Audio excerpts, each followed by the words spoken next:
Hello, আসসালামু আলাইকুম। আজকে আমার বোন খুবই ইজি কিছু উপকরণ দিয়ে 2 রকম মেয়োনেজ বানায় দেখাবে। এটা পার্সোনালি আমাদের সবার খুব পছন্দ। আমরা এজন্য আপুকে রিকোয়েস্ট করি যে তুমি এটাতে একটা ভিডিও বানাও। এখন নিতে হবে গোলমরিচ, লবণ, রসুন, গুঁড়া দুধ, টমেটো সস, চিলি পাউডার, ডিম, চিনি। এখন নিতে হবে সয়াবিন তেল, নিতে হবে ভিনেগার।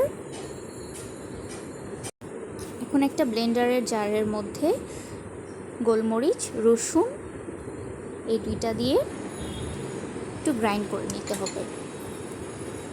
তার সাথে এবার আমরা ডিম কুসুম সহ অ্যাড করে দিব। 2টা ডিম নিয়েছিলাম, 2টা ডিমই অ্যাড করে দিতে হবে। আচ্ছা, এবার অ্যাড করতে হবে চিনি। মোটামুটি 3 টেবিল চামচ চিনি লাগবে। 3 টেবিল চামচ চিনি দেওয়ার পরে আমরা 3 টেবিল চামচ গুঁড়া দুধ অ্যাড করব। তারপরে অ্যাড করব সয়াবিন তেল অল্প একটু।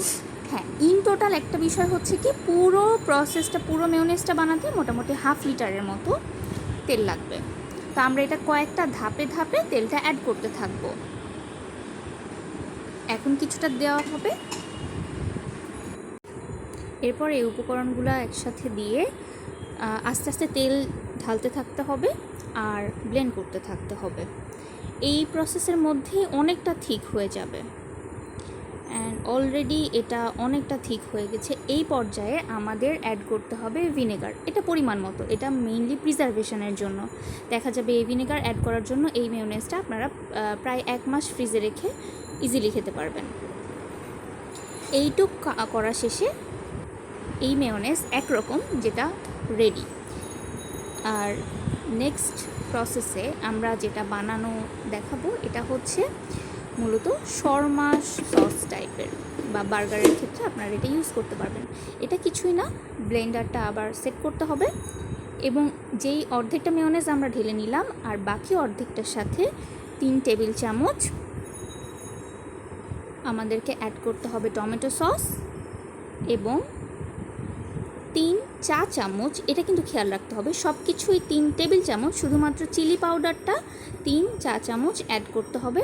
তারপরে একসঙ্গে মিশায় আরেকটু তেল দিয়ে ব্লেন্ড করে ফেললে আমাদের শর্মা সস বা বার্গার সসটা রেডি হয়ে যাবে।